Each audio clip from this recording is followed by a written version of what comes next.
ठीक से पूछती रे। सुननी हो कि तू मेला जात हवे। हाँ तो का भैला रे? हाँ तो कुछ भयल ना है। हाँ। जलेबी खाए के मन करत है। हमके गरम गरम जलेबी ले ले आई है। आ ना तो तोर मेला घूमल लो बुलवा दे। करे तोर बाप सरिया के दियाले हवा का रे? हाँ रे। हाँ रे बेटा। का?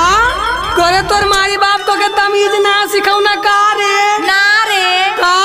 का कुछ छोड़ी बताओ कि कलिया तुमसे का काले रहले? का काले रानी रे? तू ही न काले रहले कि तू मत जइहे मेला। तू जवन मांगी तवन हम लेके आई।